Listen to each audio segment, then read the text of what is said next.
How many of us have them friends? 9 to 5. 9 to 5. 9 to 5. 9 to 5. 9 to 5.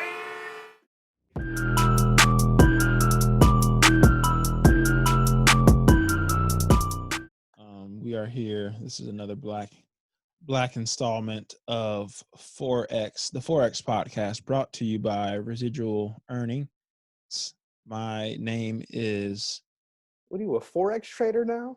Yeah, so the 4X podcast essentially teaches you how to trade Forex internationally, and Forex stands for the foreign exchange market.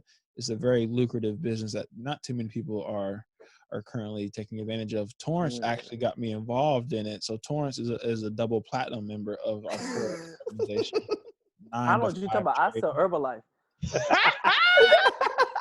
Torrance is actually the double platinum Ruby founder of our organization of 9 to 5 trading. So Torrance, a brilliant mind in the Forex. He just landed, actually. He was in Phoenix. Were you in Phoenix or was that Reno? No, it was Phoenix. You were right. It was Phoenix. He was our West Coast rep. Yeah, he was just in Phoenix doing a seminar on getting started. So if you go to torrancewinder.com, it's a $50 fee that'll get you access to a plethora of learnings and e-learnings. So many different seminars and webinars that, and so I will be doing a free webinar coming up. It's only going to be for 2 minutes and 30 seconds. But if you pay the price, that's just sort of a teaser. A teaser. Yeah, a preview of what's on the website. And if you pay that full $50 and you get 15 minutes of that, but there are tiers. So you subscribe to that, and as you go up in tiers, 150, and you get the whole hour. So it's just depending on where your pockets are. And I know that it's a difficult time, so I will be doing a sale soon. So just keep an eye. I mean, Black Friday's right around the corner. Okay. Yeah. I mean, yeah, like I said, Torrance has been, and Kyle, he likes to be very conservative, but he's also a triple Ruby member of yes. Triple Ruby. He's a triple Ruby member. Black Ruby Diamond. Anyways, episode 147 of the 9 to 5 podcast of the 9 to 5 podcast network. I am your host, Danny. You got Kyle. And Torrance. Shout out to everybody scamming niggas off of pyramid schemes. This is the year of pyramid schemes. I feel like this is a good time to do it. I'm not mad at you if you're finessing niggas off of Honestly, if you were still getting sucked into a pyramid scheme in the year of our Lord and Savior 2020, you deserve it. You deserve it. You deserve it. Unless you're making money from it, because some people do. There's like 1% of all people who sign up for them shit to like make money. And it's just like, okay, I mean, the definition of a pyramid scheme is you're making money off of not necessarily what you're selling, but signing people up under you. Yeah, the membership fees. So just say that, like, hey, bro, you're going to make not a lot of money off of this, but if you get people to do it, then you'll make money. So shout out to everybody finessing, scamming. It's a great time to do it. Shout out to Herbalife. If you were going to participate though in a pyramid scheme, what product would you want to hawk? Ooh, I don't wake up now. Whoever's doing it now. So I don't play. Is that a pyramid scheme or is that just a shitty product? No, it's just a product. I mean, it probably would be on some like weight loss, fitness type of deal, honestly, because that like the way it always goes up and down. You're gonna be selling them diarrhea shakes, huh? Make you lose all the water in your body. Bloop, bloop, bloop, bloop, bloop, bloop, bloop. Basically, that's what we mean. On the toilet. I would go old school with it. I'd probably do Cutco knives, just for nice. Door to door. But see, that's okay. So one of my old friends, I won't say how I knew them, but in college they sold Cutco knives. After our freshman year, they sold Cutco knives. I'm not gonna say who they are or how I knew them, but they asked if they could come sell knives to my parents, and I was like, no, they just bought a new knife block, so that quite literally won't be necessary for them to buy your Cutco knives. But I appreciate you asking. Have a good day. So I think it's like one of the things where you gotta like work your network. I would not go door to door. I'm a black man. I would go door to door some knives. In But see, 2020, that's the thing about what Cutco knives is like. Like people who are buying knives. Those are people who like are like, oh, I'm going to pay X amount of money for a bunch of knives. Look, Like I would go after money. recent college graduates who are going to get that shitty knife block anyway with 3 knives in it for their kitchens. I'm going after them. You got to have a good target demo. Yeah, oh. That's the thing about it. It's always somebody getting bags off these pyramid schemes. So you know somebody's sitting real nice. Somebody finds a way on each one. And I'm upset that I guess I don't have that hustle. Damn, I must not have it. It ain't in me. It ain't in me, child. I be seeing these people with Corvettes and Lambos, and I'm sitting here like, Nah, they skimming credit cards. That's what they do. Right. Anytime you see somebody with the first thing they show you when they're showing you an opportunity is a car or some bullshit ass vacation, it's a scam. Yeah, they're scamming for real. You pay that out front because you ain't asking the right questions. Right. First of all, let me see the paperwork to rent something out or lease something for a short amount of time. Or that shit's just totally not yours to begin with. A lot of people will rent cars just to go take some photos and then return that car to the little exotic dealership, especially in LA. Yeah. I mean, I'm about to do that. It's like, stop it. Follow us on Instagram at 9 to 5 Podcasts with the S. And give us perfect fucking rating. Okay, if you've ever thought about giving somebody a rating and say, you know what?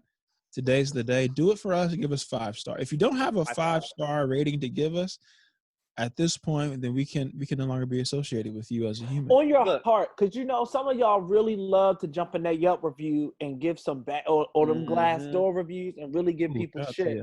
And I appreciate y'all for warning people about stuff, but ain't nothing to warn us, about us because this is good. Honestly, if you give us 4 stars, if you give us below 5 stars, I'm gonna go take you to Walter Reed and put you in Trump's in his hospital wing. No mask, no PPE. We should go see what happens. See what the fuck happens. So if any of you people ever thought that it makes to you not to give us the best rating possible, just imagine that. I will put you down. I will find you. We will find you personally and escort you. Kyle has a lot of decent We gonna find you. Black ass fact of the day. Yes, on this day, October 4th in 1988, basketball former MVP, superstar, survivor, man with great grit, Derrick Rose was born. Shout out to Derrick Rose. Fun fact, when I fractured and dislocated my kneecap, I was wearing Derrick Rose basketball shoes, actually. He was too. So Didn't he cheat on? I never wore them again after that. I refused. They're cursed. I think I threw them away. He also was wearing those shoes when he got hurt. D-Rose is Chicago legend. Niggas in Chicago love D-Rose. He's a legend. And didn't he cheat on something? Didn't they say he cheated on something? SAT, I think. Oh. He didn't even. I don't think he didn't even take it. Yeah. The thing about it too is when we were taking the SAT, it was very easy to cheat on it too. Because I think you might have needed an ID. Yeah, it's all you needed was an ID to initially get in. So if I'm like a 5-star prospect, which I was nowhere close, and I just needed a fake ID with somebody with a name on it, and I got to have the home ec teacher sign me in, on her weekend. You could take it I didn't even take it at my school. Like I took it at a random. Both times I took it at high schools I didn't even go to. So right, yeah, right. You didn't have a random fake ID. Closest, but I did it at my high school. Yeah, and it was just like some random suburban white mom. Like, okay, Daniel, whatever. John Calipari was going to find a way to get that man to Memphis. On period. Questions about it. Do you know how many people did not take their own SAT? That were plenty. One of them is the president of the United States. Right. So especially I can only imagine back then. But I remember taking my shit. I took it one time. So I was supposed to take the ACT, but I overslept. That was a long story. No, because I had it scheduled. I took my SAT junior year, I think, junior summer year, I think. Okay. Summer going into senior year. Didn't as you all know, as far as look, standardized reading and tests are writing, racist. We don't even have to talk about this right now. It was a racist test. That's why you did from a bad. reading and writing Or standpoint, not as well as you let's wanted just say to. my scores were just not great. We're gonna leave it at that. So I said, let me take the ACT. I heard this a little bit more niggas take the ACT. Let's finesse this, and it's a little bit different. And I had it scheduled, and either something happened where my alarm just didn't go off, or I just forgot to set it. Something happened. Like it's like I had my alarm set, but like it was on a Saturday, but my alarm didn't go on Saturday. Oh yeah. So I wake up like 15 minutes before. I'm like, oh well, I guess I'm not taking this today. Guess I got some free time today. And then and then Elon was like, yeah, you only need like a 900 on reading and something math to take it. I was like, I got it barely, but I got it. So I'm not taking anything else. What a time to be a black man in America back in 2009. But anywho, shout out to SAT, shout out to D-Rose, Chicago legend. Niggas in Chicago love D-Rose, as do I think most of us. What's so crazy about D-Rose and a lot of these professional athletes is to even get to that point, it is so hard to be a professional athlete. So just because D-Rose was not a all-star every single year of his career and all this kind of shit, I feel like to people like D-Rose who are very like leveled in their thinking and like not necessarily full of themselves, there's no reason if you're D-Rose to be like ashamed of who you are or disappointed about your career. It's like, nigga, to be the MVP, even one time to be the MVP, even if it was there's no on. way that he could be disappointed with the career he has. Like, he had an MVP, he's won playoff series, and he had still hooped. Like he had all those like crazy ass injuries. So just to be able to come back from those injuries, and he was hooping in Detroit, so right, he's still good. He's just in a market that no one ever sees him.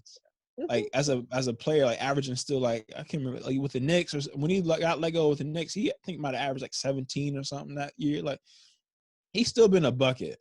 Also, I just want to say that he's also the GOAT because in his contract with Adidas, which is an absurd contract, he has it built into like his brother gets paid X amount a year. And a couple of his boys get paid like nice money every year through his Adidas contract.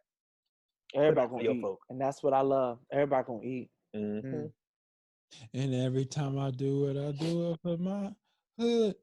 I need to put that in the soundboard so we can just add that into the Torrance. You should do that. Yeah. So y'all's president, he got caught. He got caught, y'all. I thought Rona was done, but she ain't done yet. We're gonna let her do her thing. Got him. Okay, let's talk about it. Let's talk about it for a spell. Okay, so they had this event for what's her name? Amy. Yeah, Amy Coney Barrett. Coney, whatever the chick Barrett name is. Coney, whatever her name is. Yeah.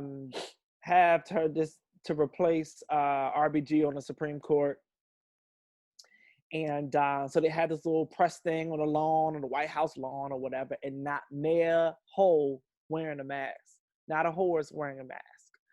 So he called it. Kellyanne called it. A bunch of photographers called it. Like a bunch of people caught the Rona at this event. And so there's been a lot of speculation going on. So some people are like, oh, he's faking it for political gain, which to me sounds absolutely absurd because it doesn't even make any sense. It only makes sense in the idea of if he was to have like a quote unquote quick recovery, he could get like a patriotic. He could get like a patriotic bump because that happened with Boris Johnson in the UK after he had the Rona. He saw like a huge spike in support after he. In support? Well, that's the thing. Yeah, he's not. Apparently, he's having real complications. But also the controversy with that is, well, they're lying to us. They're lying like shit. So his doctor is like said, I didn't want to say that there was a problem with his oxygen because I didn't want Corona to win. Mm-hmm. And Yeah, they were like, "Wait, what?" They're So you absolutely lying. The by not timelines telling make the no truth, you sense. thought that Corona was going to be like, "All right, cool, I'm gonna chill out." I'm gonna take it easy on them. Yeah, like if you would have told the truth, Corona was going to be like, "All right, cool, bet, like let's go full force on the That's the motherfucker." whole logic of all That this was shit. the I was Corona like, been this listening for the past 7 months to what he's been is, saying. okay. Okay, let's talk about it. So that's another thing. The other thing is that they think it was targeted. Right? That's You another mean thing. like People somebody think like it shot was him a with the Corona targeted- bullet? Basically, like I was a target. Someone with like said, "I have Corona, and I'm going to bring it to this event." You know what? Do That this. makes sense. Now, Right. here's my thing about this one. If everyone had on a mask, and if everyone was covering themselves up and took all the precautions in the world, maybe you could say that, oh, he got it because somebody who had it did it. But what? No motherfuckers wearing masks. He was roasting Joe Biden. Yeah. Joe For Biden wearing a mask. for So wearing you a know he mask. wearing a mask like that. Like what? And then you got Joe Biden negative. Kamala is negative. Like it's just. I hope they stay negative though, because like the timeline and like how he's been getting like progressing to get sick this fast, like it doesn't make sense with how they're lining up. So Loki feels like he might have had it when the last debates took place, essentially. You know what I mean? Makes sense for him to have had it with the debate. They didn't right? even exactly, and they're saying that he already has like a high fever and stuff like that, and that stuff usually takes at least 5 days to really start kicking in to like the level at what they're saying he's at with his symptoms now. So it's like somebody's lying to us, and we know it's them because they always We be know lying. it's them. Exactly. Great chance. It's a great chance, and if this nigga dies, that's going to be insanely crazy. But it's like Pence looks like one of the fucking warlocks off of Lovecraft Country. So I'm not sure if that's a good Look situation. like Williams' ass, sure do. Right. Looking just like Williams' crazy ass. Right. Crazy as fuck. So even if it is only for 60 days or so until Biden potentially gets whatever elected. And so that's what I'm saying. Inaugurated. Yeah. So that's what I'm saying. Like, I don't know. For me, I'm like, yes, Pence is an actual politician. So, like, yeah, that is what Pence has going for him in that case. However, the confusion part of that is like, America doesn't understand politics. Like America as a whole doesn't understand politicians. So them voting wouldn't be based on, they're not voting for Trump because he's a great politician. They're voting for Trump because I guess of his likability to those, that demographic, those people who have voted. So I don't know. It's going to be quite absurd to see if anything like that were to happen. We're under a month now at this point. Okay, we're like literally, I think 60 days to the day. No, 30 days. No, the election's the 4th, November 3rd. Oh, I thought it was the 4th. Maybe. Yeah, it's the 3rd, and today's October 4th. Hey, when's the election? Nigga, that was last. Oh, it was yesterday. Oh shit! Shit! Let me. I can still get my shit in. You think they let me good? They still got the voting booths?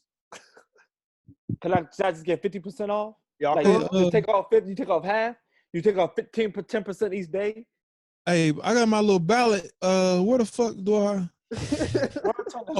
Trump won. He already won. That's crazy. So wait, you already tallied it up. I guess my vote. So if I voted, was my vote the last one? Because if I could give it to you now, then we can get somebody else in this motherfucker. But I've been reading like a lot of articles. They're talking about like theoretically if like what would happen if one of them did die or something like that before the election and what could theoretically happen.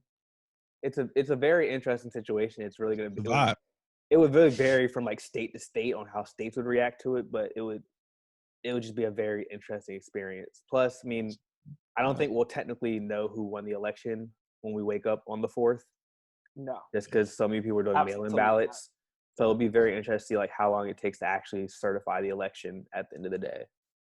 because he's gonna kick and scream and say he ain't lose until. Do we really know? I guess it's hard to tell, but well, because some states can't even open the mail-in ballots until election day, so not as early. Even if they're getting the ballots now, some states literally aren't even opening them yet. That makes sense. Yeah. Yeah, I don't know, man. We'll see. I know at this point the debate is kind of old news, and I think my honest opinion about it, and I want to hear what y'all think about the debate. I remember, we were in college, we would watch the debates and shit like that. I guess it was Obama and Romney. Yep. And that was probably it, I guess, right? Maybe did we catch? I don't think we had any events for the local. Every 2-year elections, but the Obama-Romney one was the big one. Anyways, most of the time I feel like these debates are never like, oh, that was a fantastic showing of whatever. But I feel like for what Biden needed to do, it was good. Like I feel like a lot of people have been saying that was just an embarrassment of the country, and both people were just atrocious. And I'm like, first of all, we've already been embarrassed the past, even not just 4 years, but the time leading up to Trump's been fucking campaigning, and the fact that was 2015, really, right? Momentum he got from that's been embarrassing. Period. And I think Biden, granted, I would love to not see two old white dudes talk about the world because I they just on death's door. Hear them fucking talk about anything, whether it's fucking comedy or pie. That's just not really what I subscribe to. But I feel like all things considered, I didn't really hate too many things that Joe Biden said, to be honest. I feel like at this point you have to get low, and if someone's talking stupid, you got to call them a clown. You got to say this. You can't. You got to talk some shit. What was the last time you interacted with a toddler age child? Toddlers are hard to get anywhere with this clown. Toddlers are frustrating. You know what I mean? At a certain point, you go tell that kid to shut the fuck up. Shut the fuck up, right? And I like did that it in a PG way, right? And I like seeing that because I feel like part of us as Americans, that's the way Trump bullied his way through all these fucking Republican primaries and his last election with Hillary. He's been talking shit and being wild the whole time. And no one returns his energy back at him. Right. I feel like the Democratic Party needs to show that. Go ahead, Don. I think that Joe Biden, the frustrating part about it for me was that, and I think because it was the first debate in that regard, I can imagine being that sort of frustrated, trying to say what you want to say and having someone interrupt you, undercut you, overtalk you every fucking time you open your mouth. Especially when you already have a stutter as well. Exactly. You know what I mean? When you're trying to gather everything, trying to get, your words concisely and out there. He doesn't speak as well as, Hillary would speak. No. Or, you know what I mean? Or Barack Obama would speak in the way Bill Clinton say certain things. Exactly. Yes. So for me, I think it was already a struggle for Joe at some capacity, but to also be combating this, like you said, this toddler ass mentality of talking about, nope, that's not what it said. No, and just in it, I wish that Joe would have taken more control of it in a sense, and I think that him saying will you shut up, what is wrong with you? I don't think that everyone can see through this at this point. Exactly. And I think that that's sort of the narrative that I want him to kind of follow and push forward more and more, is that you're not fooling anyone anymore. You're over talking me, but you're not fooling anyone. Because you're not saying anything still. That's what I think a lot of us wish he was able to articulate. Because that's what I was trying to say was with what we were given, it's what else is Biden really supposed to do? If that was an AOC or barely, I don't think I would even expect too much more from fucking Bernie to be. Bernie's a little bit more sharper, but he's still old as fuck and would have been rattled because he's standing up. Bernie would have had it. Liz would have had it too. Liz would have cut his ass down. Liz would, but yeah, his ass up. would have been able to like really get in his ass. But I feel like with what we have with Biden, I think, Yes. and I said before we recorded, I didn't want to talk about the debate because everyone got to talk. But long story short, I just feel like Trump is really showing his ass prior to this debate. So a lot of you motherfuckers who are on social media or whatever acting like, oh, I'm so embarrassed for all of us in America and this is the last straw. Fuck you just as much as Trump, because nigga, this shit's been happening. Just because you decided to tune in with your little fucking IPA beer and sit the fucking pay attention, all of a sudden you're embarrassed. Fuck you, bro, because this shit's nothing he said was new. Like if you were a racist or you're a proud boy or you're someone that's a conservative who doesn't like niggas too much or Mexicans too much or don't fuck with gay people, you heard those things be said before for the past 5, not just 4 years, but the past 5 years. And just ignore So them. for you to all of a sudden wake up and be like, oh, I just can't get with it. Fuck you, bro, because this shit's, and nothing he said, if anything, what he said was so, it was like rehearsed because he's been saying it the whole fucking time. Yeah, I mean, he literally didn't prep for the exactly. debate, so He freestyled it. He just said the same shit. His game plan was, I'm gonna say shit to fuck with him, and then I'm gonna just step on everything he says, so he can't talk. And that's what I'm saying. And I'm gonna just try to piss him off. You could tell that was the angle. The angle was to incite that anger to rattle Joe Biden, where he could not really get his footing, and that's what I saw, and that's why I barely could finish this shit. Yeah, Joe, I did have like a legit headache after watching it, but I think that all things considered, Joe did a good job. I think he did a good job with what he had. There's nothing else he could have done, in my opinion. Besides push more. I will say I am very excited for the VP debate this week.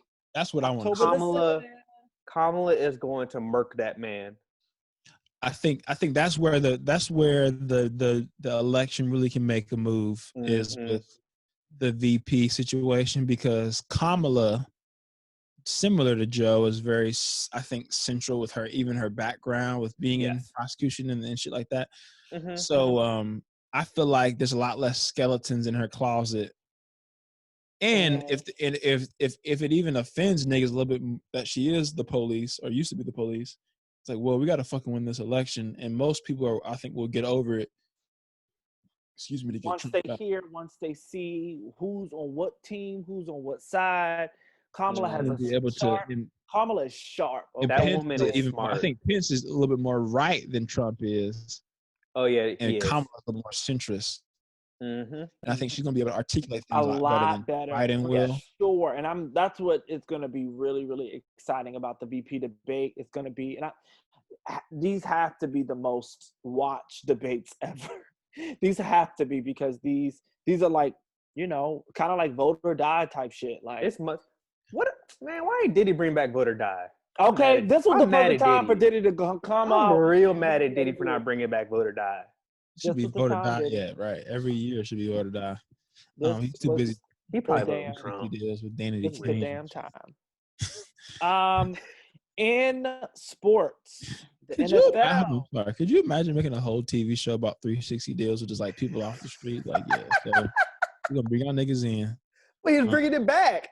We're gonna bring 20 niggas in the house. And we're gonna make them sing R&B songs at each other too to stay in the house. We're gonna embarrass y'all on TV for 2 months. Again. We're gonna make you walk across the bridge to get me cheesecake. And I own all your masters. So and I'm gonna throw it away. Right. and sorry, y'all. Exactly. I'm gonna lock y'all out the booth so you can't even. None of y'all will have a career after I'm done. I'm gonna own all your masters. Don, I own your voice, bitch. Don, maybe, and Aubrey, sure. You bitches, come on. Everybody else, this Don is it. doing her thing, though. I will say that as an independent. Right, but that's it. That's it. What was the name of the group she had with it was her and Diddy? Was Danny it? King? No, it was. She had a group with Diddy. Oh, I know what you're talking about. Fuck. I used to. They had a couple little joints, but I don't remember the name. Black Rich Paris? Was that an album? Dark. What the fuck was it? I'm tripping because I used to actually listen to that. I feel like that was some shit that you would vibe to. Okay, wow. Dirty. No. Dirty Money? It's not dirty. Dirty That's Money? his name. That was his name. Was it? Don Richard. I don't know. Either way, shout out to my nigga Diddy for saying, you know what, niggas, you don't have a job. Come stay. Yeah, you need a place to stay. Come pull up. But say something real quick. Okay, say it one more time. Great. Well, now I own that. So that's mine. Anytime you say that, you got to pay me now. Matter of fact. Right. Please find it, Torrance, eventually, because It was called Dirty Money. That's what it was. Yeah. It Oh, was Dirty Money. What a Dirty nasty name of a fucking Mhm. group. I Dirty. mean, he was telling everybody shit. Right. Hey, y'all not gonna get really anything off of this, but let's just do it. Look at all the people who in reality TV shows in like the mid to early 2000s, and like a lot of them just after the show was over, they didn't have Instagrams. They just like went back to work at like be account executives at regular tech companies or like accountants. But there are very few who are excellent, and who I will always shout out is Tiffany New York. Tiffany. People bag Tiffany. Still on her bag. I'm glad she has like shows now. She has like actual like real shows with VH1. She's again. doing her. She's still in that damn bag. Okay. There are very few. There are very few that were back then who had that level of continuity within their career. Yeah. Like substance. No one's topping Tiffany. She is the queen of reality television. So especially coming from that pre-social media era. Exactly. Pre-social media. She was on Flavor of Love, came back again. So she was on there twice. Yeah. Had her own show. 2 seasons of it, right? I Love New York. I think she had 2 seasons. I think it was 2 or 3 seasons. Yeah. It may have been. Yeah, may have been 2 or 3 seasons. I'm not quite sure. Then she was on a bunch of other reality shows. So she did a bunch of other things. She was on Fear Factor, I think, at one point. She got her own show now where she interviews a bunch of different people in the industry, called Breakfast with Tiffany. Like, it's fucking hilarious. She's great. She deserves her bag. Absolutely. Yeah. In sports, the NFL, that finna close. What y'all finna do? Look, we all said this was gonna happen. What y'all finna do? Because I know how y'all be with your I mean, football. And I didn't watch any. I watched a little bit of NFL today. I watched some college yesterday. I mean, if it happens, it happens. I mean, they've done an okay job, but like their efforts aren't good enough. I don't know what they were thinking. They should have been talking to Adam Silver more. I think this is a microcosm of America. Is that the real shit happens in our lives. Either we can choose to accept that and try to make the best out of it, or we can just la la la la la la la la and do some fucking privileged shit. And as a country, 2008 happened, the recession. A lot of niggas got fucked up, but niggas got bailed out, and we just kind of like bounced back. It was a rough little 6 months. Niggas lost 401ks, but like not too much. A lot of us who didn't have a whole lot didn't get fucked. Like niggas who had money and a lot of shit 401ks or whatever, and like, whatever, and they were trying to retire the next 5 to 10 years, they were kind of fucked. But the great majority of us Americans, the housing, lose their jobs crisis, and stuff like that. Yeah, it was a housing crisis. Exactly. If you owned a house. A lot of us niggas didn't even own a house. You know what I'm saying? So we wasn't really like in that kind of, or we were renting. Yeah. So it's like, it didn't really affect us that much. So a lot of us are forced to pay attention and forced to be mindful and forced to adjust our lives and got laid off and all that kind of shit. And a lot of Americans tried to just fucking push it under the rug and act like, oh, it's fine. We're America. We'll be okay. And nothing's going to stop us ever. And not to bring race into it so much, but I think a lot of that was a privilege of, I'm white and every day I'm not dealing with racism. I'm not dealing with anything negative in America other than fucking, I want to work a little bit less and take vacation more. You know what I'm saying? So they're just so programmed to just, everything's cool within region. Yeah, I have a family member die here and there and I get a parking ticket and whatever. But like, other than that, things are straight. But a lot of us, whether it be Black folk or socioeconomically poor people or other, you know, intersections of people, LGBTQ, whatever it is, niggas been kind of like already finicky about how shit goes in our lives every single day. Yeah, we get jobs and we can pay our bills sometimes, but we feel some kind of way when we fucking do this and that and the third. So when this kind of happened, I feel like a lot of us is like, all right, like let's fucking hunker down. Because that was our first reactions. When something bad happens, we fucking come together or we scale down or we whatever, do what we got to do. And a lot of these motherfuckers, especially these rich people who feel like they're bulletproof, which to a degree, if you're my owner of the whatever, the Cleveland Browns or whatever, Mark Cuban, I probably am bulletproof. Yeah. I think I'm gonna make more money off this shit because Mhm. I'm like, I can invest. I can afford to take a loss in 100 mil, so I'm gonna get 200 right back. And you know, whoop. So what I was trying to get at is with the NFL shit, if they would have just said, look, when the shit happened in March, April, May, whatever, and they knew that, okay, it's probably not going to go away in the next 30 days.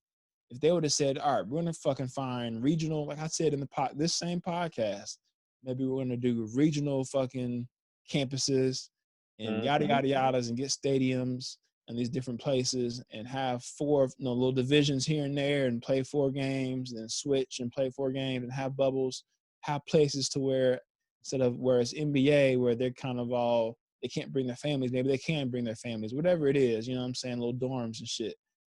But instead of doing that, they just said, no, let's just let niggas do what they want. We're gonna you know, test them once a week or a couple times a week or whatever and see what happens.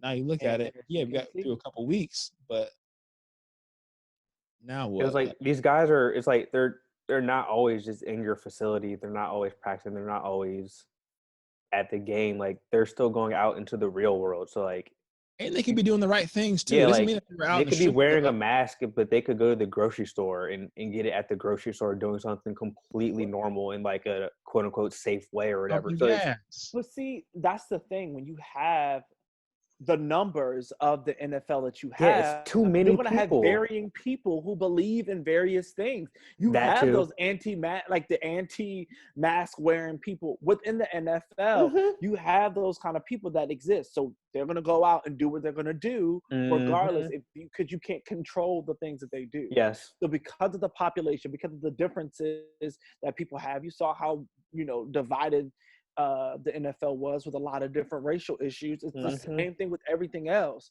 Yeah. So to me, it was absolutely absurd. I was like, look, I'm gonna just let y'all do y'all thing. And I mean, it was all about money. All the leagues playing was about money at the end of the day. And that's the thing. It's very clear that money is the thing. Money's it. It's all about money. Always been about money. Nothing else truly matters except for money and making more of it. Yep. So people's lives don't, and that's what America shows daily. Has always shown, at least. The idea of capitalism is dope. I can come from whatever situation and I can fucking make it, and that seems super tight. But I think America, we have to. Go ahead. What you say? Go ahead. No, I'm about to say we don't live in a capitalistic society, in my opinion. But go ahead. Well, like we don't. We live in one, but we don't truly get to participate. There's no benefit. Yeah, exactly. Yeah, right? We don't get to participate in it. Yeah, go ahead. It's like when they talk about the stock market all the time, that means nothing for most Americans. Yeah, right. Majority. Yeah, because stock most market of us means nothing. Afford, like when I got my severance, and I could put a little money in the stock market, and while it wasn't a lot of money, the money that I was able to put in, and I saw that, I'm like, oh shit! Like typically, I always probably for the past 3 or 4 years, I've $50 here, $100 here, stock market, whatever. That's what I do. Right. Messing and around. So I put a little bit more in, but not a lot. And I'm like, oh shit, I've got 30% return, 40% return on this little bit of money I got. I'm like, nigga, just imagine if I had $10 million and you get a 30% 40% return. And mind you, it's not like Danny Sellers is watching, MSNBC every fucking day.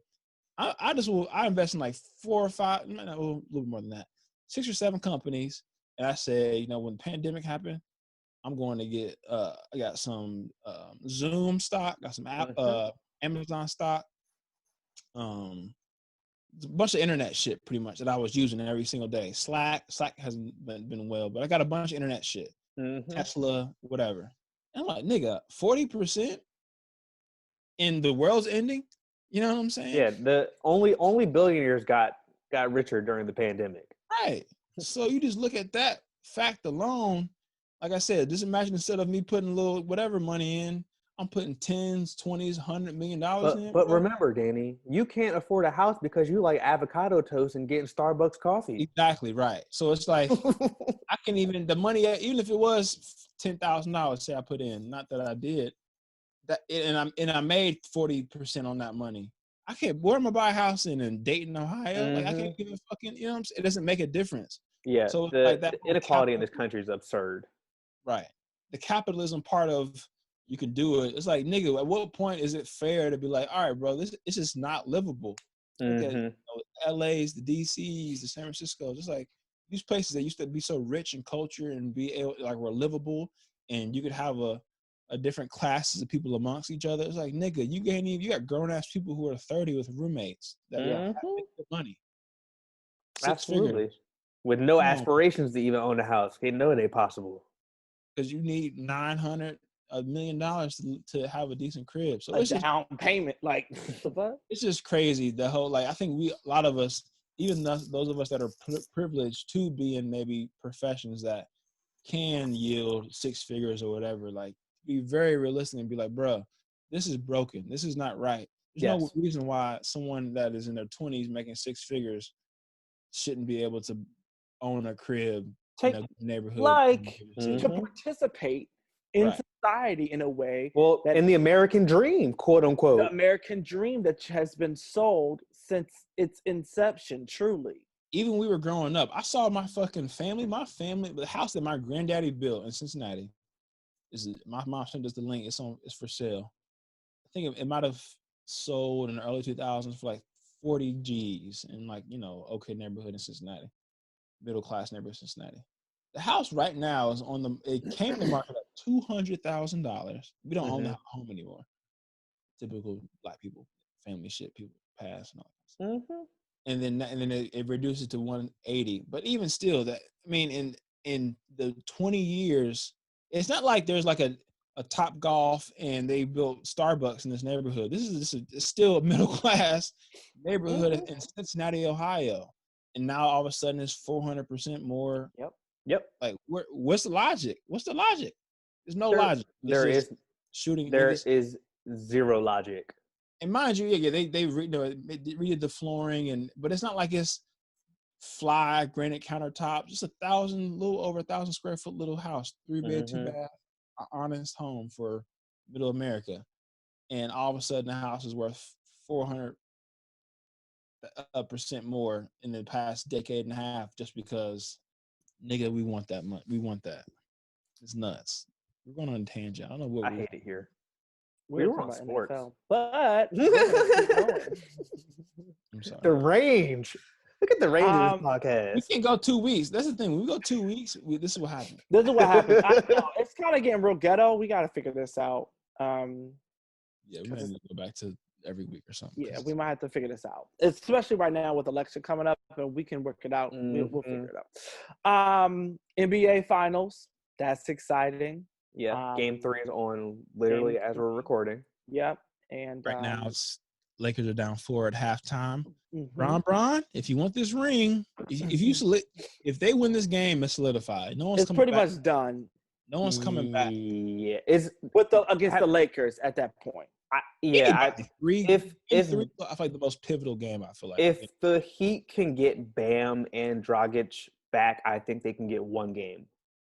But that didn't happen with the Celtics. Were they 3-1? The Celtics went to 6 games, not 7. I think they might have been down 3. Either I can't remember actually.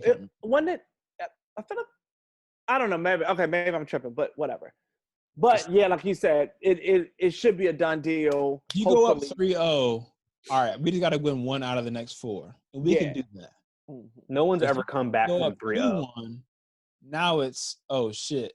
It might be tied 2-2. It's bad if the Lakers do lose. It's honestly bad because the Heat are literally missing 2 starters. right now. So if you lose to a team with 2 starters and they're playing 2 rookies with significant minutes, it's not a good look. So I think the Lakers will probably momentum. You get Tyler Hero momentum. You get fucking Iguodala feeling like he's 29 again. You get Jimmy Duncan Robinson let the ball fly. They said Duncan Robinson looks like Sheen from Jimmy Neutron, and I have not known peace since I saw that tweet. Honestly, it was hilarious. But yeah, I think it's gonna go 4. Lakers sweep. I think Lakers in 5 probably. If they come back, it's 5. If Dragic and Bam come back, 5. If they don't, 4. That's fair.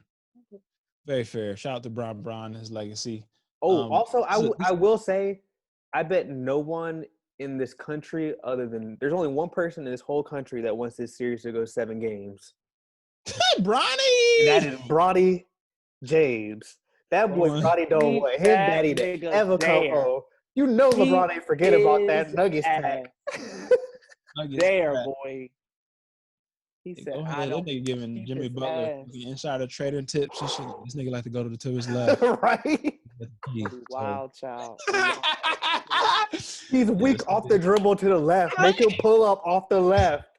He's weak. Honestly, so he's planning on attacking the zone. So what they gonna do? Really? I shouldn't be telling you this, but he got his iCloud still connected. So honestly, they let me FaceTime in for the meetings yesterday, so I could learn. I'm a hooper. So I'm already in my daddy's letting you know what they whole game plan is. Ronnie's Tariq, boy. Like, look, I wasn't gonna say nothing, Uncle Tommy, but Jimmy, the nigga gonna be here at 7:00. Okay, so if you pull up, when he pull up, I'm just saying that's when he gonna be here. I don't know nothing. I wasn't gonna say nothing, but Jimmy, Danny Green gonna shoot from the key. I'm just saying. That's what they gonna do. That's what they drew up. I don't know, but you do what you must with that information. I wasn't gonna really say nothing about this shit because that's my daddy. But yeah, that nigga definitely Tariq 400% sure. Where are we at? Are we on entertainment? Yeah, we're about to move to entertainment. And that's oh my goodness, SNL is back. Reviews? SNL. I haven't watched it yet. Issa is going to be on, I think, in a couple of weeks, which I'm really excited about. Yes. But this past week was Chris Rock and Megan Thee Stallion. Mm-hmm. So I think my hot take on SNL as a kid growing up, and then maybe as like a preteen and even a teenager, I felt as though my dream job was to work on SNL. And I think if I put myself in a position to be on that show, I don't think I would deny it. But I think the issue with SNL right now, there was so much anticipation for that series premiere, and it was okay. And it was definitely had its moments, and it almost felt like it picked up where it left off. Like there's gonna be good skits, there's gonna be shitty skits, and you're kind of there for the host, depending.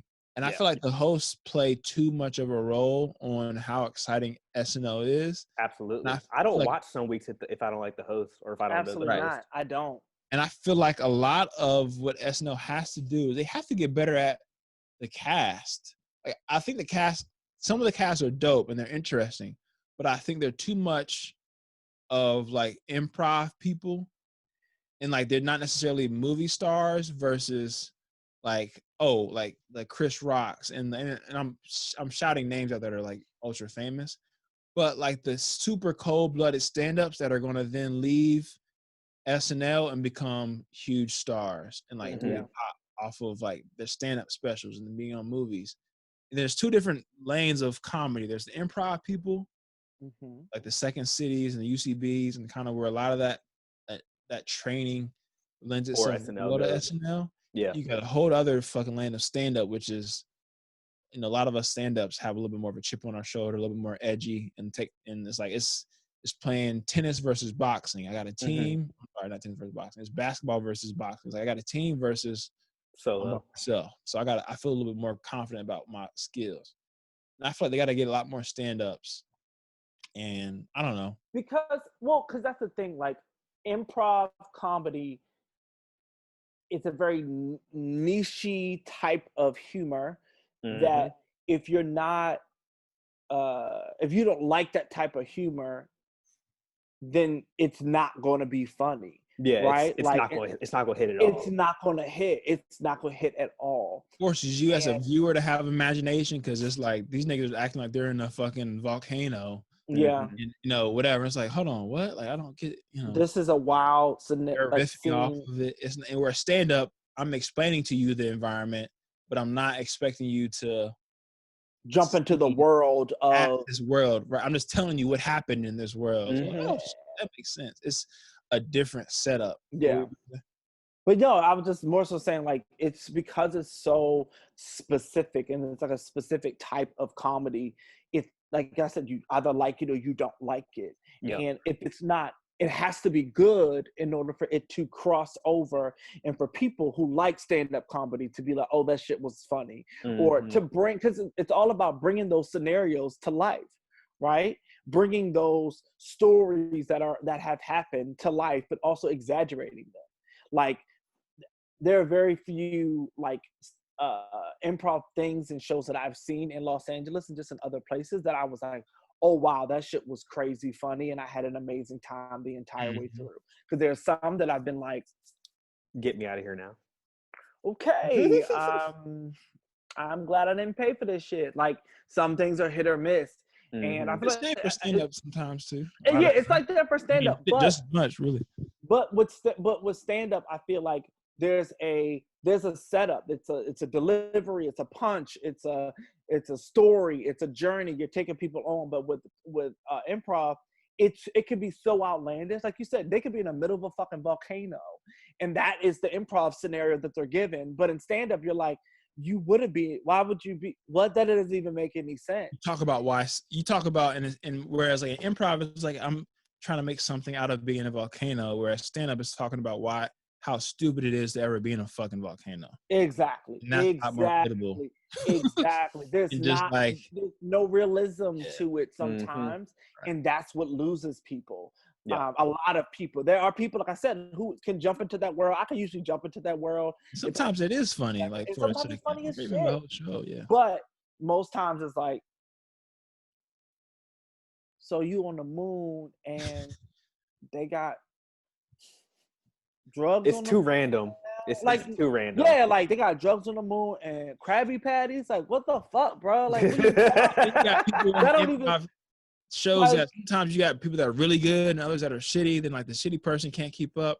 So yeah, I mean, and not to get into the rabbit hole of like whatever, but I think SNL, they just got to do a better. And I think they try to, like the Punky Johnsons, they try to get people that are diverse, and I think she's LGBTQ. But it's like that's not enough to just be like it's diverse. We got an Asian dude, we got a couple black chicks, got a couple black dudes. Like Chris Red is dope because it's like he's a stand-up. He's not just a typical black dude. He can do impressions. He can rap a little bit, and it's tight. Like Keenan, the same thing. And Keenan's more of an actor than like a stand-up. But it's just like those kind of hires. I think they did a really good job because their range and the relatability, even though they're black and they're in their lane, is dope. Like I think it would be dope for them to get like a super. I think Bowen Yang might be gay, but like it would be super dope for them to have like a super flamboyant. Not to sound like very.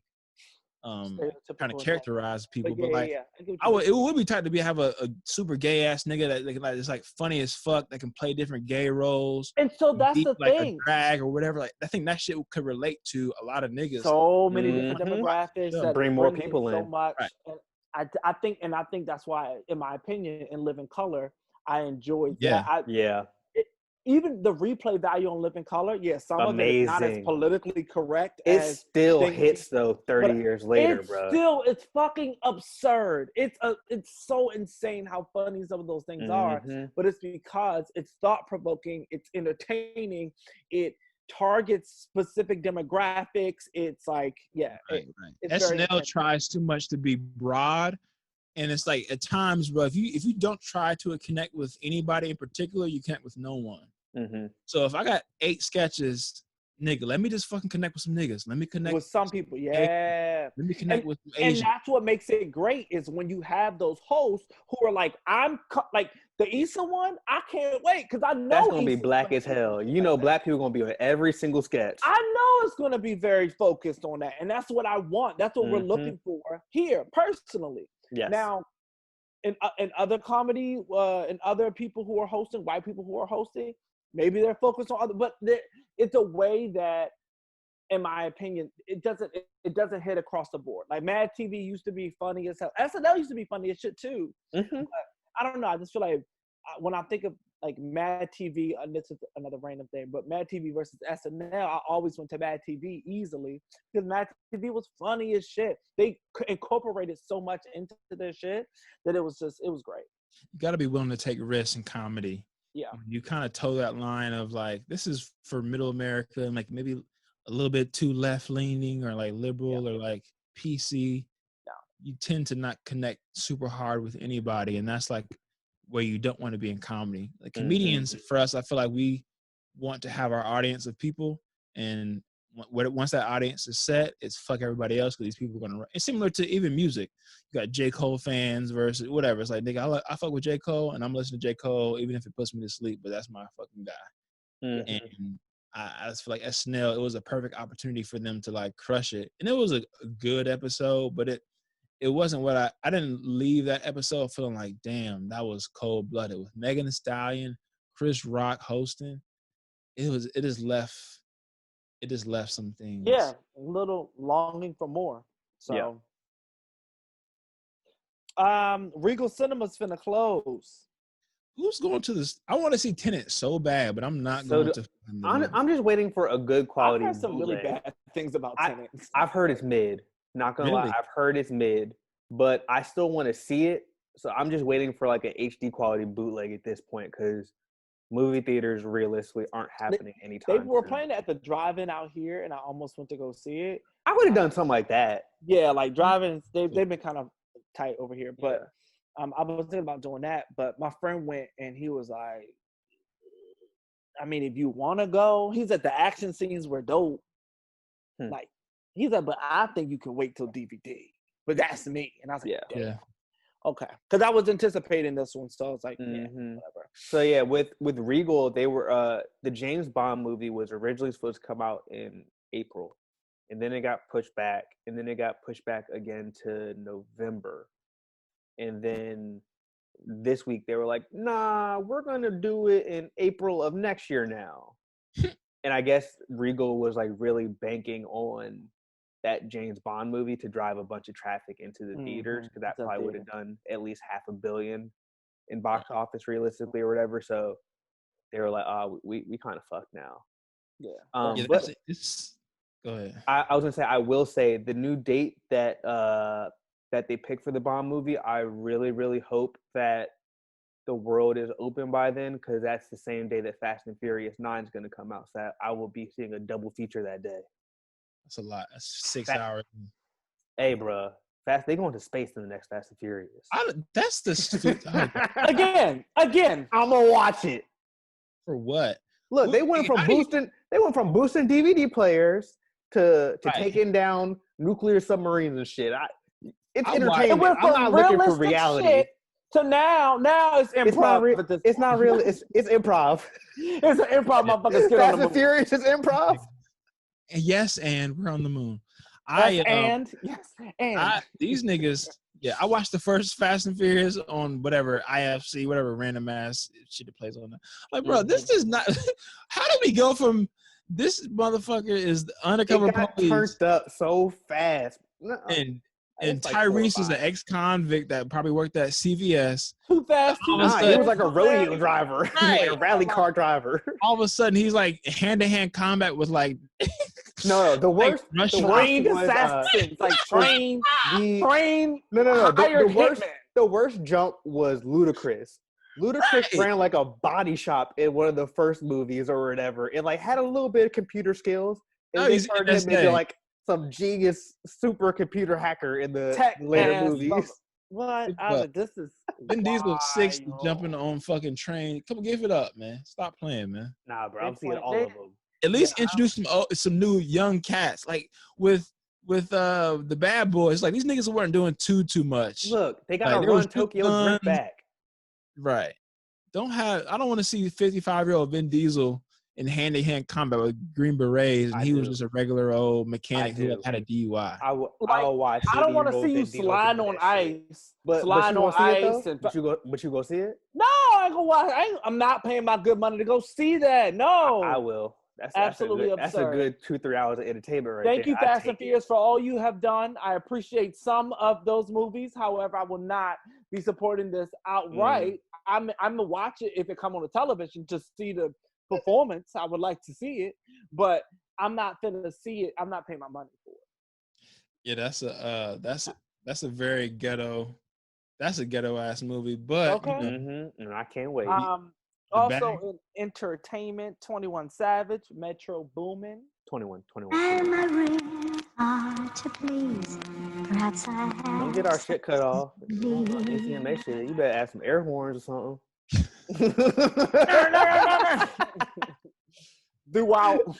I thought having Morgan Freeman do like the intro and like a bunch of interludes and stuff like that was super dope.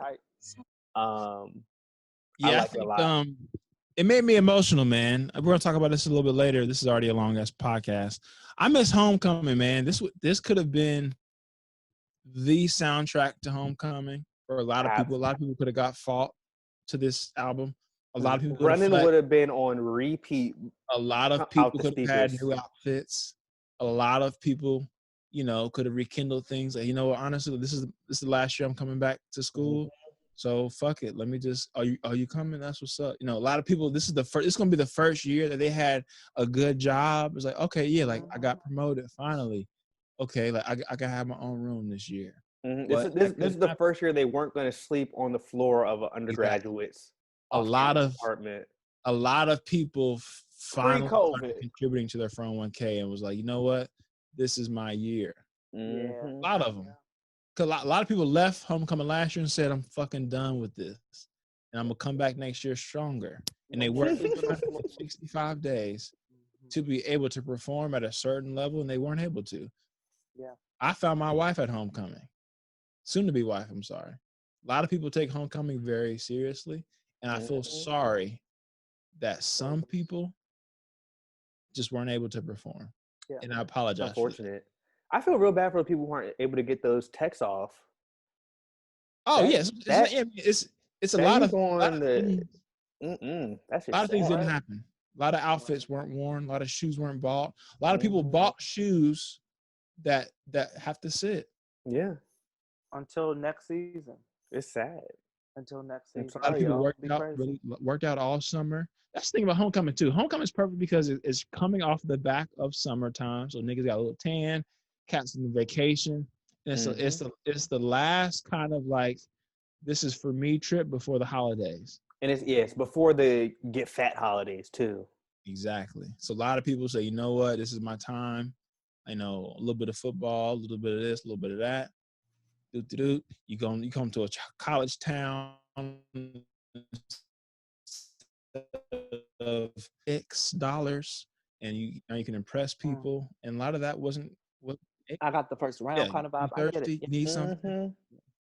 I remember one time at Homecoming, I just was in a car with people randomly and just like paid for everybody to get into a shitty party for no reason.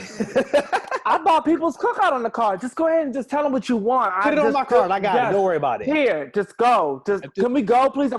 It's not worth me even this. I'll pay for it. Mm-hmm. I'll just get this.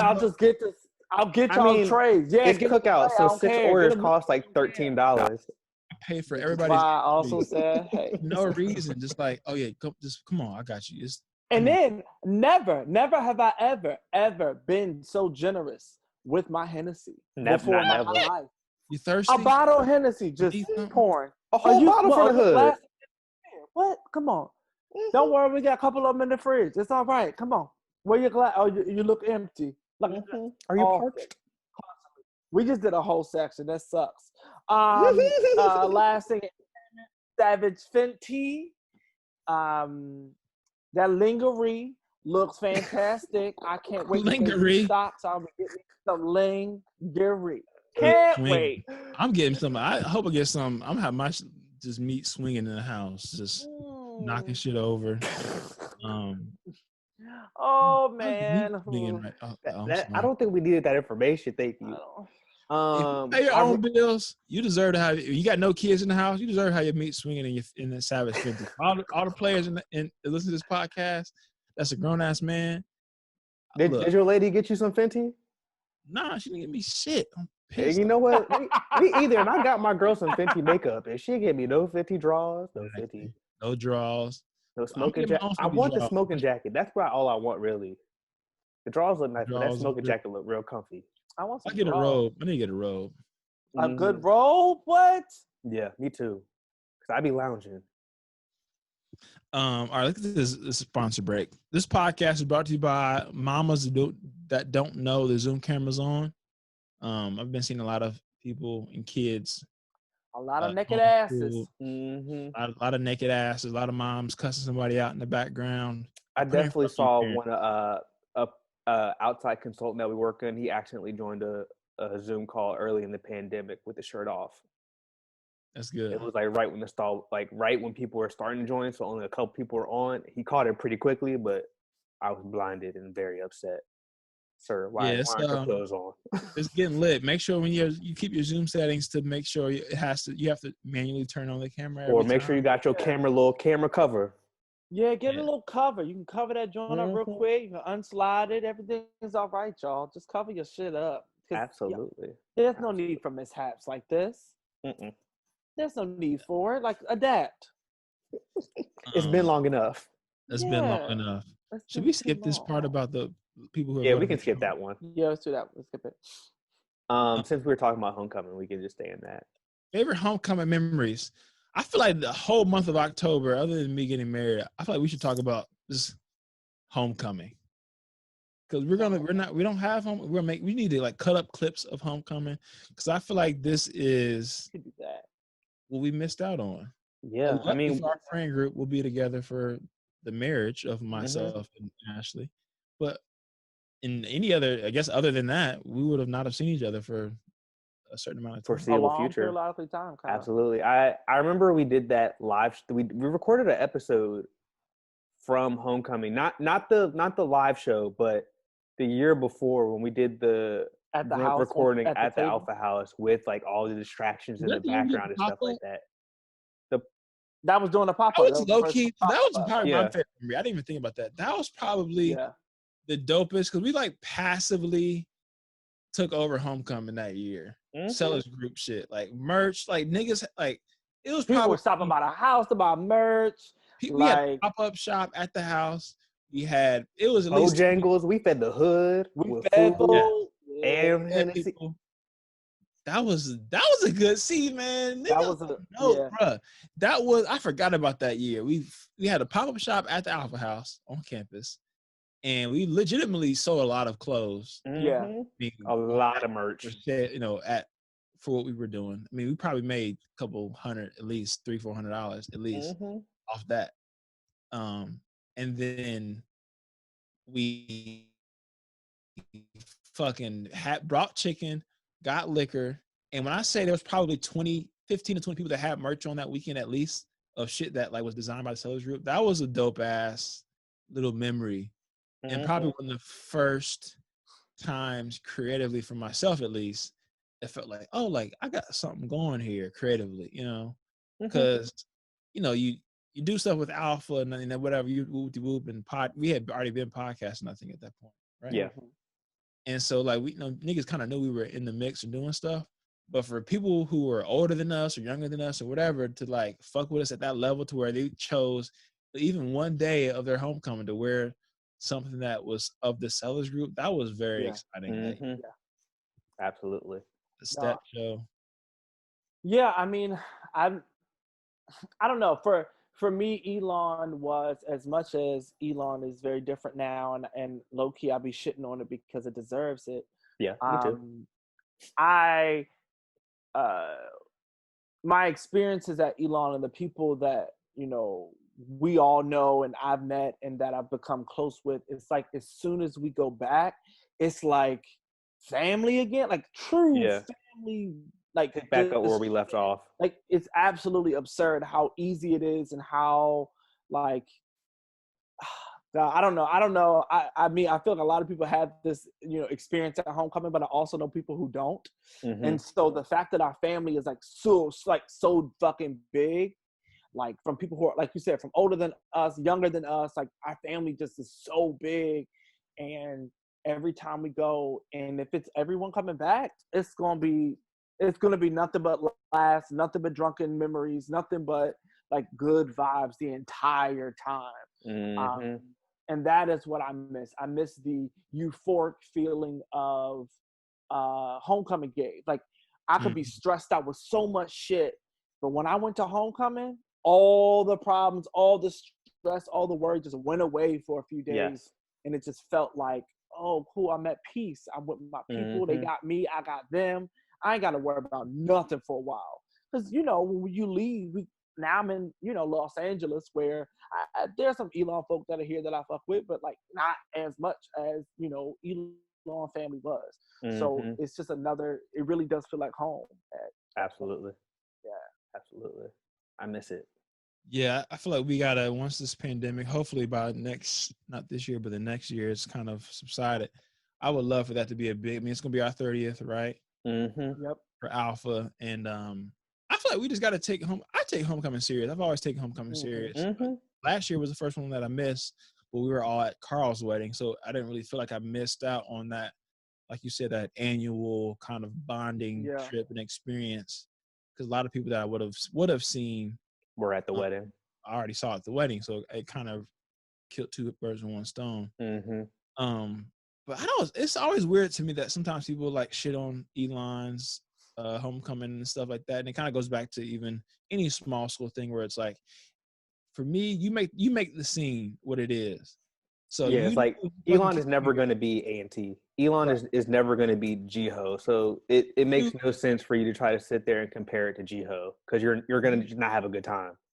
Right. And as dope as Jiho is, I'm assuming I've never been, but it's just a different experience. It's a different experience, even in undergrad too. So nigga, you chose to come here. Yeah. Got caught a football, shoot the hoops, or just a smart person, nigga. You can't. So like for you to then graduate and then act like I'm never going back, it's weird to me. It's like, yeah, it's weird.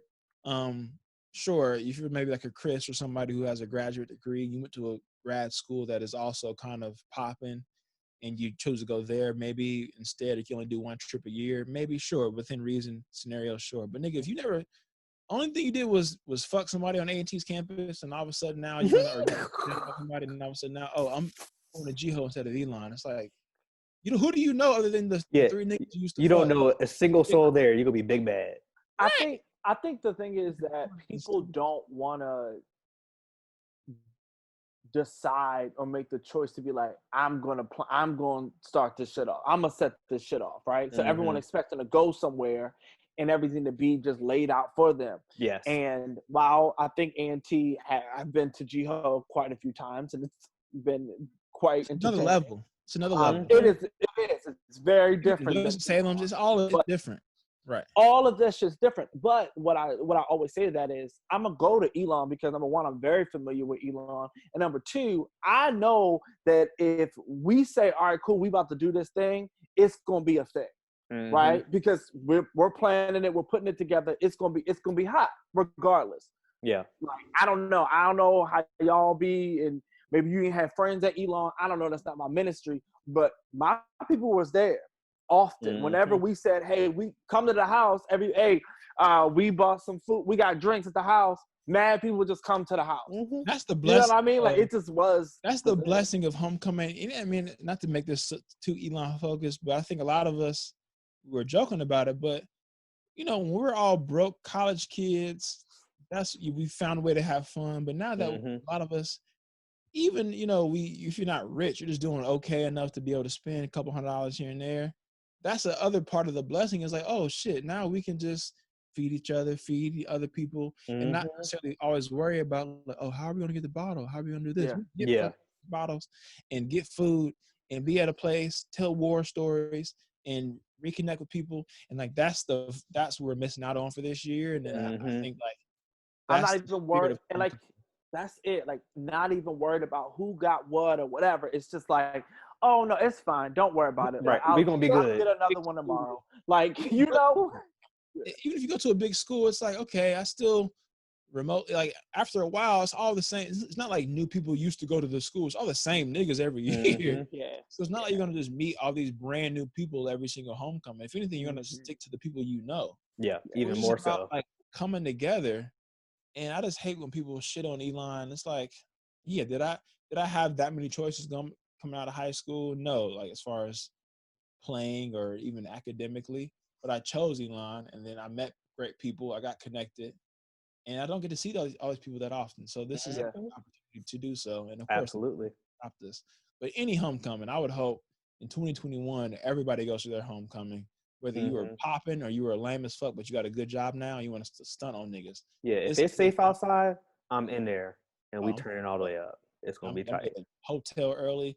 I'm getting some nice new shoes, and I would hope all of y'all did the same. But that homecoming, what was that, 17 or 18 we did? It's probably 18, right? 2018. Which one? When we did what? The pop-up shop. That was 17, I think. 17. Yeah, because 19 we didn't go, and then 18 we had the Oh, yeah. real live show. So yeah, it was 17. Damn, the live show was 18? God, 17, yeah. that is crazy. Shit is flying by, man. But oh, that was a good time for sure. Oh my goodness gracious. Are you guys watching anything new? I've been still stuck on this The Boys. It's kind of like, man, I'm kind of fading off of it a little bit. It's not bad. I like it this season. It's a mirror of this country, but it's taken an interesting turn, I guess, from the first season. Yeah. I've been big on comedies, like network style comedies recently. I'm on my third attempt at watching The Good Place. And I'm It was good. The Good it's Place was good. really Like, good. well, on my first two attempts, I only made it 2 or 3 episodes each time. So, you know, I've made it about 10 episodes now, and I actually like it. It's pretty good. And then since Schitt's Creek won every damn That was your show, wasn't it, Torrance? comedy, That was my shit. yeah, that was Torrance's shit. It's actually good, bro. Like I'm close to 10 episodes into the first season or something, close to that. I think, and I'm gonna tell you, it's pretty good. I tell people all the time, because I've been like low key saying like watch Schitt's Creek because that shit's hilarious. You called that out like 4 or 5 months ago, probably. Yeah, exactly. Yeah. Like because that was I have been following it for a very very long, like for years at this point.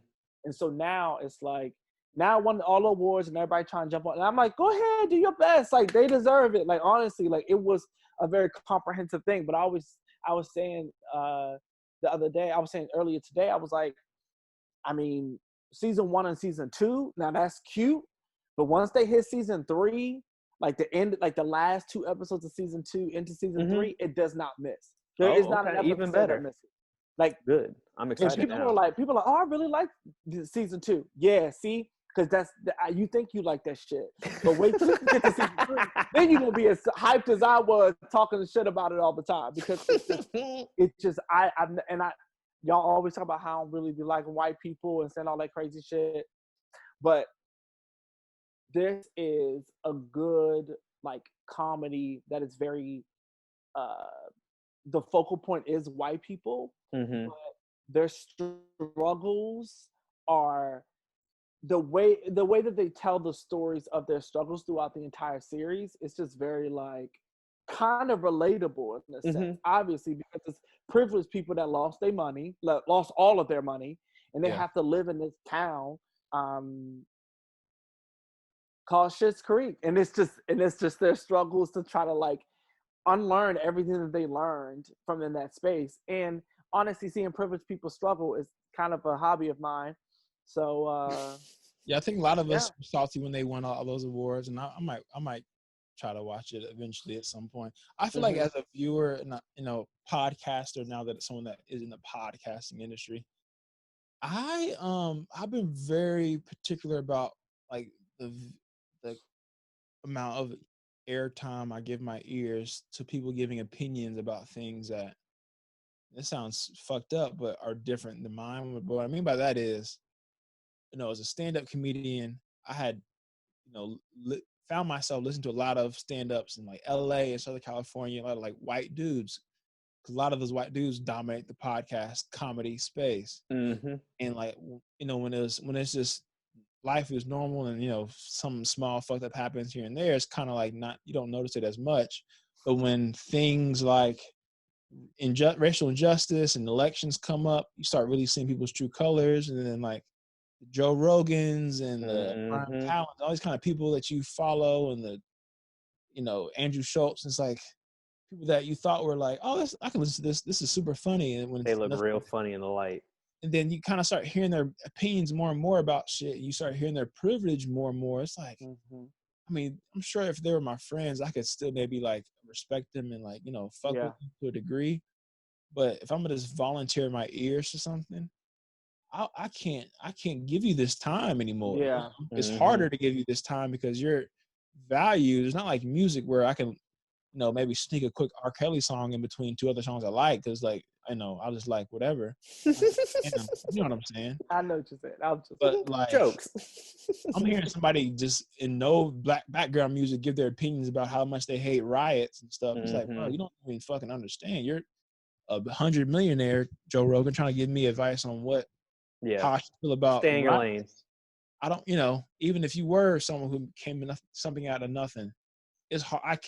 You're not qualified. Similar to how I'm not qualified about talking about taxes if I'm a fucking 100 millionaire. I'm not qualified to give those opinions. Or if, you know, more realistically, a trans person talking about the plights of being trans in America. I'm not qualified to have that real. I'm qualified to understand and ask questions. But I'm not qualified to be, this is the podcast and I got a room full of producer and a co-host, and whatever I say, they're going to kind of agree with, and that's it. Like, and we're going to run with it. And that's what happens a lot of these podcasts. I'm the big bad famous person. I got maybe my friend who is not as famous maybe, or, you know, I got people come in that are not as famous with them. I'm interviewing them and they're just happy to fucking get some pub. And, you know, so long story short, I've been very particular about that shit. One podcast that I really like that's growing, Say Less with Kaz.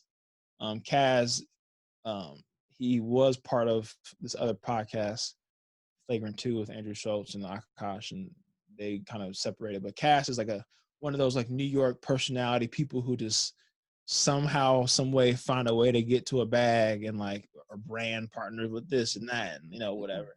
And they do the Henny Palooza, the Duce Palooza shit. I follow him on Twitter. I haven't listened to his new podcast. And it's good because it's just like homies. It's him and his homie who also does the Palooza shit. And they have like his homie, what was his name? Low Key. He has some other deal. Like they all have these little mixy little deals of like, oh, I'll do a show with this and that. And it's just good to hear black men talk about black, or not even just black issues, but just things going on in the world, because I can relate to that more. Yes. You know, it's hard for me to just sit here and listen to a white dude talk about what's going on, because even as it's just they maybe have no connection there. Their lens, they're looking at it from a very different lens, regardless of, you know, the circumstances. So it makes sense. Like some people, look at Corona differently, like from the way that we look at it. And it's just like that. So that 100% makes sense. Like the read. Ashley loves to read. I listen to the read maybe 5 to 10 times. And while I don't think it's necessarily a bad show, it's popping. They're rich. How can I relate to a gay dude and I think she's a queer black woman? Like those aren't my. Like I can respect the jokes here and there, and it's like, oh, that was funny out of like, you know, 6 minutes. But that's not, a podcast is so personal. It's hard to connect with people that aren't of your cloth. As fucked up as it is, I think that's sometimes like a little bit of a, because it's opinionated. It's about, you want to hear what things align with what you would think or say, or even just the topics that are being covered. Yeah. Like for me, like it's only so many topics. You know? Yeah, like with the read, I was like, when they would start talking about like the Housewives, like I don't fucking watch the Housewives, so I have no desire to sit here and listen to a 25-minute segment where they're talking about Nene Leakes or something like that, you know. So I would just fast forward through that and try to find something where I was like, okay, I like their jokes, they're funny as hell. Right. I also am interested in this specific topic that they're talking about right now. That's also the blessing of podcasting. There's so many different fucking little crevices of. There's 5 trillion podcasts out there, so. Yeah, so you can find the one that works for you. People, their little rotations. I don't know. And I didn't mean to go into a podcast thing, maybe because I have work tomorrow and I'm thinking about this shit. But like I watched Michelle Buteau's stand-up special. Mm-hmm. I didn't watch. I love Michelle Buteau. I love all of her things that I've ever seen. I'm a little nervous to watch the stand-up only because of what I saw. Like people On the said preview? about it. Yeah, I saw a couple people say it wasn't that good, and I'm like, But she's hilarious. but she's like hilarious. Yeah. Like, everything I've ever seen. So I think as I watched it, it was a little bit less like edgy as what she has done in the past. It started off slow, but it started off. But for me, as a stand-up watching it and also a consumer, it felt like it was just a live show. It felt like someone who's, I'm doing a live show. You came to see me. I'm gonna make some like really lowball jokes and then I'm gonna get into some like really, really good material. So like I found myself in the beginning, I was like, okay, nothing's really profound being said yet. Yeah. But I kind of enjoy her vibe, and I'm also yearning for some black people of color shit. So like I'm here for at least the next 20, 30 minutes. Yeah. And it got a little bit more like, oh, that's fucking funny. I'm okay, good. Yeah. So, but it's also hard to deliver a special that's fire. I mean, I still think, what's my girl's name? Sam J. MJ. I think that's probably maybe the best one, if not something. Yeah, I mean, that one's one of the better ones I've seen this year. In the past couple of years, to be honest. It's up there with some of the Chappelle shit and stuff like that. But I liked it. I enjoyed it. It was good to hear. Like I said, I mean, she has a white ass husband and stuff like that, but it was still good to see someone of color to make jokes about having a white ass husband and just like bring a little bit of reality. And it felt like it didn't feel over. I think maybe that's why people didn't like it as much, because it didn't feel overly joked out. It felt like someone this is a show that you came to see and pull up. And I'm telling you what's up. Yeah. Okay. All right, cool. Look at some of Richard Pryor's early shit. Richard Pryor's shit, I think it's the one where he has the red suit on the Sunset Strip. Like he's not really like killing you with jokes. It's like, nigga, you here to see me. So talk shit and go to fuck off. Like I'm here just like joke, and it's written. Yeah. I might talk about, I remember watching the special and he's trying to find a cup of water and it's like, where the fuck's the water at, nigga? And he kept it in. Like they could easily edit those things out, but it's like that's part of the experience of stand-up. Yeah. Some of these we've got performance. Used to just like special was joke, and this same format. I didn't mind it, so I don't know. I'm ranting. I'm gonna watch it. I'm gonna watch it tonight, along with after or before Lovecraft. Very excited for Lovecraft. To see what I'm gonna watch that when I get out the booth. Automatic. Yeah, it's automatic. The watched. Been watched. Do we have any final thoughts for this week? I think protect your friend groups, man. We skipped this purposely because we already talked about it too much. But hey, man, if you're voting for Trump, I'm black first. I may have said this before, but I have a gun. I like shooting guns. I do decent for myself, or have done decent for myself at least. And I'm not nearly, not rich, but all these kind of things that could open the door for me to be like, I don't know, potentially. And there's no fucking way I would vote for Trump. So if you're somebody that are Republican for because the whole ballot you're going to vote on is only going to be one thing for president. It's going to be a lot of other shit that is other topic. So if you are someone I'm a Republican, true, and out of the 30 things I'm voting for, 29 of them are Republican, I can respect the fuck out of you. But if you are voting for Trump, there's nothing, I can't really respect you. I can't fuck with you. You're not voting for the Republican Party. Right. I really want to be someone that's part of your network, someone you can rely on, someone that you look for. And that's just not no ill will. It's just, if that's what you're going to do, then I don't really want to be a part of it. Of you as a friend, I don't think anyone in my family is doing it, but like you as a friend, as a associate, as a former teammate, whatever it is, I don't need to sit here and badmouth you. I'm gonna probably cut this clip up and put it on my fucking Instagram. But that's just how I feel about it. Period. I'm black first. Like I said, I like shooting guns. I like fucking all kind of other cool shit that we could do as Americans sometimes. But nigga, there's no way I can ever vote for Trump. Absolutely. I'm probably more of a centrist myself, but I feel most black people should be centrist and fucking and vote for their interests and not a party. But that Trump shit is out of here by far. Torrance? Mine is that these are hard times, unprecedented times. A lot of people are doing things that they thought that they wouldn't have to do. Like, for example, I think I'm going to have to pick up maybe 1 or 2 part-time jobs. And that wasn't necessarily what my vision of my life was. It was to get a full-time job that could pay for everything that I needed, and I would be fine. I would just work this job, a regular 9 to 5, in the beginning before, life, my career, everything, kind of picked up, and I was able to do other things that I love to do. But I think the reality is that even though you have this vision of what you want and what you desire, sometimes you have to step outside of this fictitious ideal that is driving you or preventing you from reaching next level shit. So level the fuck up, muscle up, do what you got to do to make it.